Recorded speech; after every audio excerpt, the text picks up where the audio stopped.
Hi, this is Mike Young. I want to thank each and every one of you for your encouragement and support for this channel and for joining me in following our Bluebird saga this year. I had promised that I would make a short video showing the equipment that I have and what my setup looks like. So this seemed like the perfect time to do that while the Nestbox is empty and being cleaned and everything. So here goes. Okay, so here we are at the birdhouse, and I just wanted to show you what it looks like up close. This was a handmade one done by a neighbor, a friend of ours, who put it together with just some wood that he had available to him. He used 2x lumber instead of 1x for the most part, and it seems to work fine, but it makes it quite heavy. What you'll see here is this is a side door opening with a little a nail here that holds the hinge in place, and I'll open that in a second. Here's the this was called the Ultimate Predator Guard.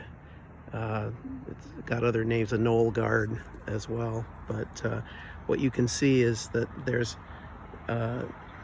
the edges stick out and are bent over, so that if an animal is on top here or on the side reaching down in to get into the hole, can be a little uncomfortable for them. So it's quite a good deterrent. Down below I have the homemade stovepipe baffle, which it's about 2 feet long and 6 inches in diameter. I understand from what Randy Scheller was saying that it really should be 8 inches in diameter at least. So I may do a replacement for that at some point. So the other thing that I did was, well, let me open it up first, and you can see. So this is opening it for the first time after the birds have left. You can see the nest there, and you can also see the mess that they made. Definitely empty nest syndrome.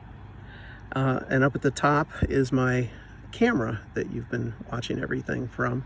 This is a green backyard power over Ethernet IP camera. It's not Wi-Fi. It takes its power directly from the Ethernet cable, and you can see that the cable comes out over the top and into the back, and back here I have the connections, which I'll get to in a minute. The other thing I wanted to show you about the birdhouse itself is I cut some holes in each side to provide extra light, but not too much light.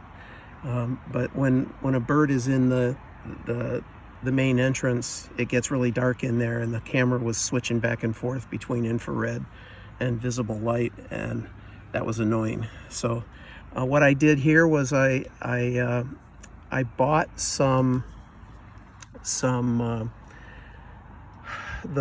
covering for drop ceiling fluorescent lights that you see in drop ceilings, and you can see the ripples in here. I actually found a piece of one of those lenses at Home Depot and it was broken. So I said, well, I'll take it off your hands because I'm just going to break it up anyway.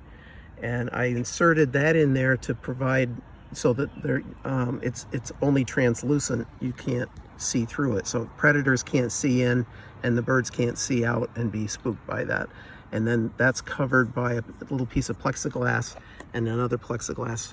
You see it here on the outside. And so you can see, I have seen, like, the house wren will come and look at this and try to get in, but he can't, and he can't see what's inside. And I have the exact same thing over here on the other side. So that's pretty much what that looks like. What I did for getting this all installed, I put the pole in the ground. The cabling goes into my house.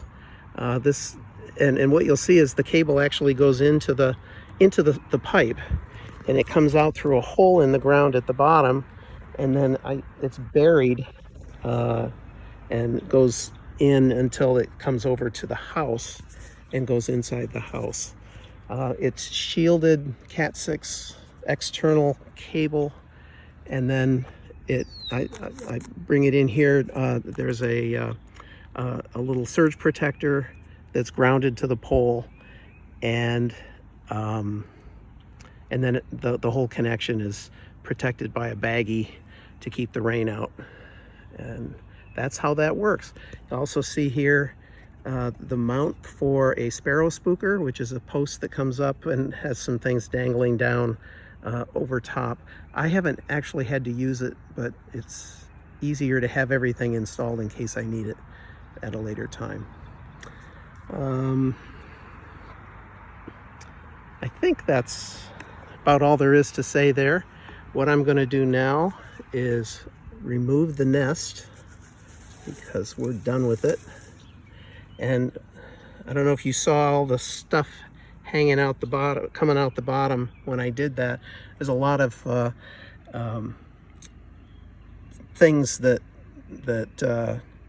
you saw the mother bird cleaning the nest, sticking her head down in and shaking everything up. She would get all the dust and parasites and stuff down at the bottom, and then you see some of that at the bottom. What I'm going to do now, I'm going to take this over and throw it into the woods away from the nest so that it won't attract predators.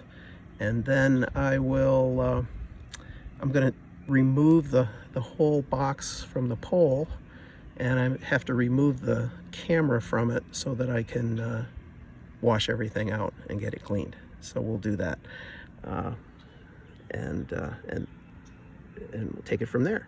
Another thing I wanted to show you, you were seeing an overlay in the lower right corner of the outside of the box. I wanted to show you the camera that that is showing that. This is an SV3C camera, security camera with a 20x optical zoom, which is really nice, and it'll pivot up and down and sideways. I use it year-round to look for wildlife and things like that.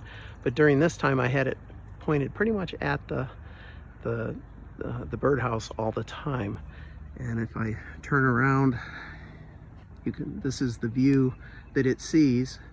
And even at 20x zoom, it still didn't get real close. I still had to do some digital zoom on top of that. It's about 30 feet, 32 feet away. But these security cameras have such a huge wide angle to them that even magnifying it by 20 times isn't enough. So this is also a power over Ethernet IP cam, and you can see the cabling goes in and down, and it all comes into my house in a right here, and you can see this cable is the one that goes down into the ground and makes its way over to the birdhouse. So that's all there is to that. It's actually quite simple in principle, but it still takes a while to get it set up. Okay, so now I'm going to disconnect the camera from everything that's coming in from the house. And mainly what needs to be done here is to just disconnect this and pull that out. And now that, everything else just stays with the pole. And this will come inside here. And now I'm going to unbolt the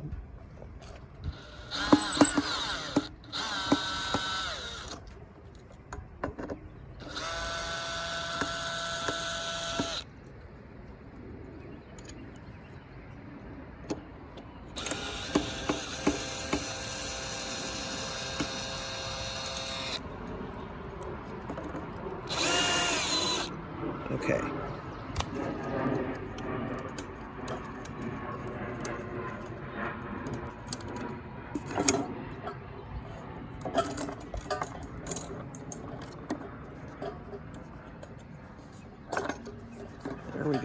This thing is heavy. So now I'm going to take it in and take the top off and remove the camera from the inside, and then we'll clean it up. Okay, so I've taken the top off and I've removed the camera, and so here is a close-up of the camera. Again, this is a Green Backyard PoE IP cam, so it takes its power from the internet, and has a small lens on it.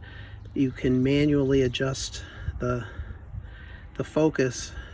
Unfortunately, I think if I build a new nest sometime, I'm going to make it a little bit deeper so that the camera is a little further away from where the action is, because right now it's hard to get a good focus field.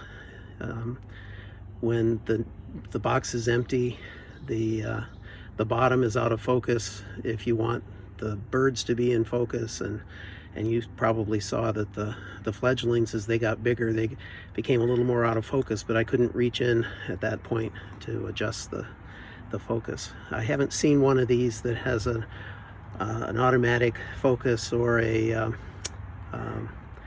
remote focus ability. It's got 4 little infrared lights for night vision, and it's few enough that it doesn't generate a lot of heat in the box, which is very important. You don't want to overheat the box. It's in the summertime. And this is just the light sensor for knowing when what the shutter and aperture settings should be. It's attached with this little bracket here with a single screw, and then the wire goes out the back, and this accepts the Ethernet cable, the Cat 6 Ethernet cable, and then this is a separate power. If you don't have power over Ethernet, you can put an adapter in, but either way the power has to make its way to the camera. So I just find it easier I just got a switch that supplies power, and now that I think about it, I didn't use it, but the camera does come with a power injector, so you could plug the cable into your router or switch and then plug it into this power injector, which is plugged into the wall, and then another Ethernet cable comes out of that and plugs into the camera and supplies it that way. So that's all it is. It's about 1.5 inches square, and by the time you put the bracket on it, it's a little bit more than that, maybe 1.5 inches, including the height of the lens as well. Before I start actually cleaning the box, I thought it'd be good to show a little bit more about how it was made. Again, I didn't make it. It's nothing fancy. It's actually quite hastily put together, I think, but it meets all the requirements. It's got the right size hole. The extra width or thickness of the wood may provide a little extra insulation for the winter time, but you'll also notice that it's not a real tight fit, so wind does get in, and that's okay. In fact, if I don't know if I can show it here. I don't think I can, but you'll see, I can see sometimes when I'm looking at it with the right light, you can see daylight at the bottom underneath. And that's actually a good thing. If any moisture gets in, you want it to drain out. And you do want good airflow, especially in the heat of the summer, because these boxes can get pretty hot. And there is I can't remember, I think it's about 107 degrees is the lethal temperature for the fledglings. So you want to be really careful. One of the things that I noticed when my friend first gave this to me is the door side is lower than the other side, and that means there's a gap here between the roof and this side. which not only keeps the door from binding, but it provides that extra airflow and allows heat to escape. It's just held, the door is held by this nail, and you pull it out and things open up. And so there you have it. And you can see the side windows, and I put those in, so that's why they look even worse. But they do the job. So I think at this point the next job is to clean, get some of the fecal matter off the wood. I don't typically use a detergent or a soap or anything. I just use a wire brush and water, and then I let it dry for a day.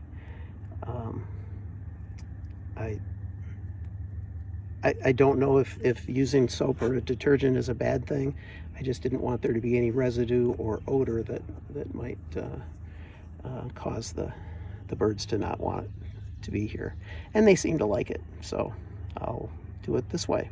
So I'm going to get ready to do that right now. All right, so I'm ready to start cleaning.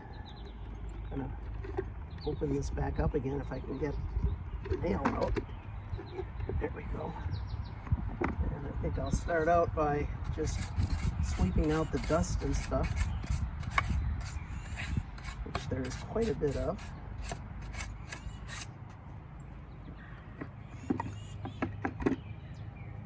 And then I'm just gonna hose it down.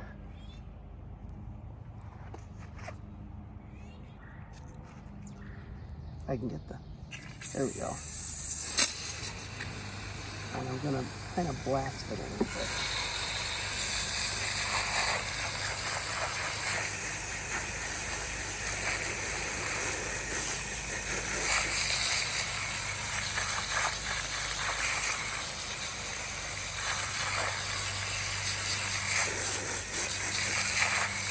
That's a start anyway. And then I'm gonna scrub it down a little.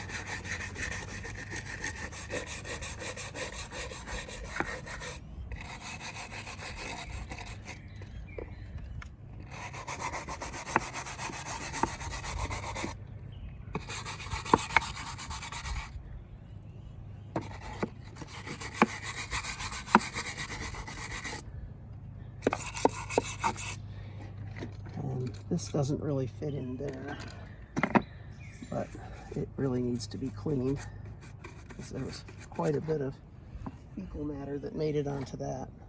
Let me see if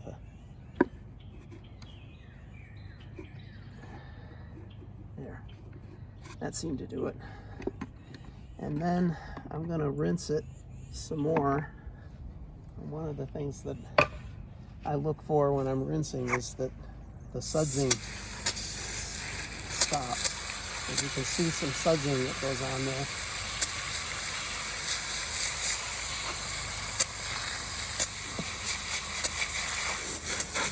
Once the water's running clear,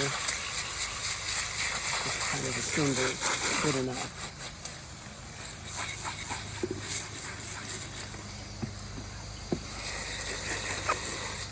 And while I'm here, we'll do the top too. This doesn't really get dirty, but we'll keep it that way. Okay, and that's all I'm going to do. I'm just going to let it sit in the sun and dry for probably a whole day.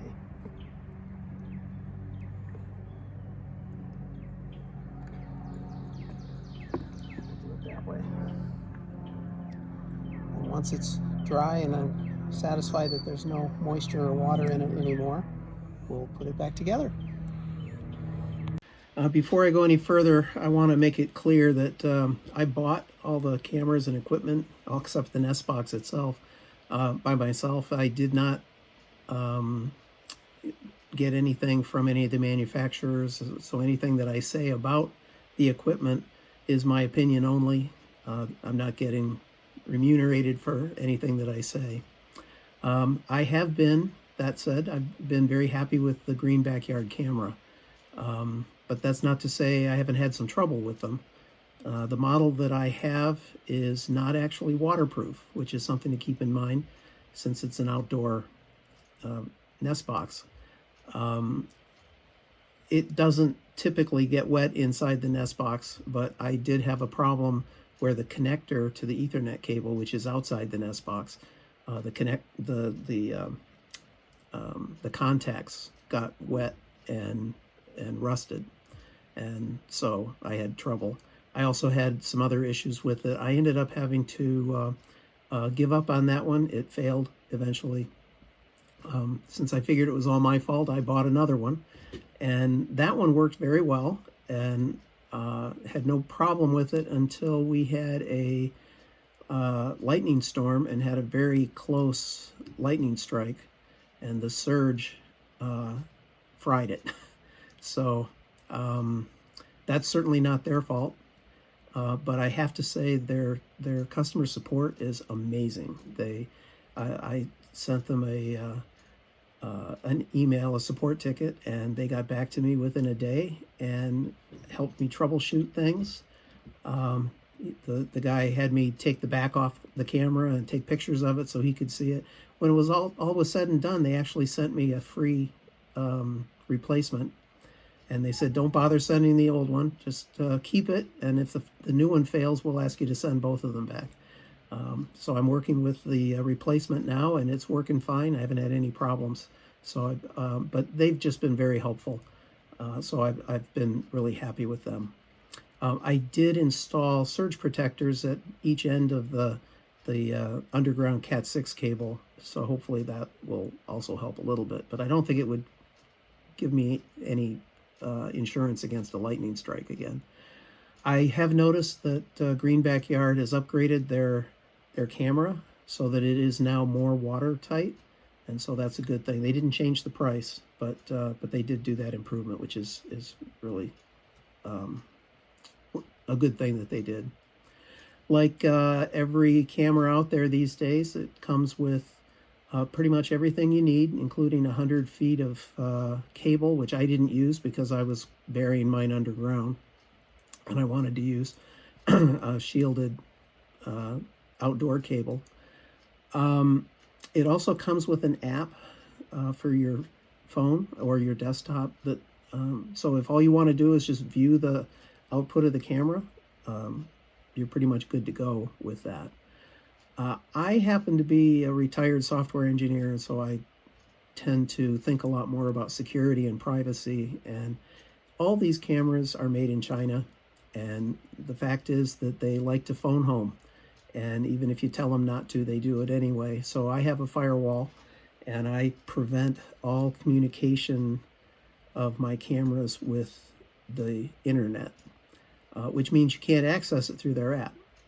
But I happen to have a file server at home here where I store my photos and videos and backups and things like that. It's from Synology, and they have surveillance software on that which will take the output from these cameras and record it and monitor it, and so I can access it through that, which is more secure, and that's worked very well for me. So that's what I've actually done.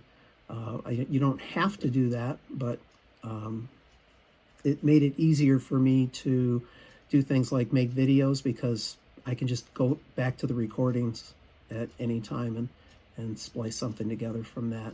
And I'm satisfied that it's not phoning home, which is the original problem.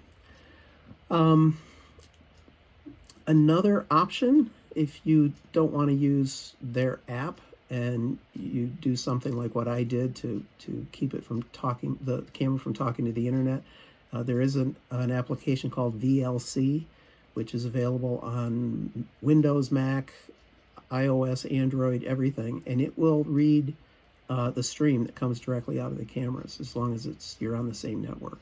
So, and then you can, I believe that's even on Apple TV and Chromecast. You can put it straight to your TV that way.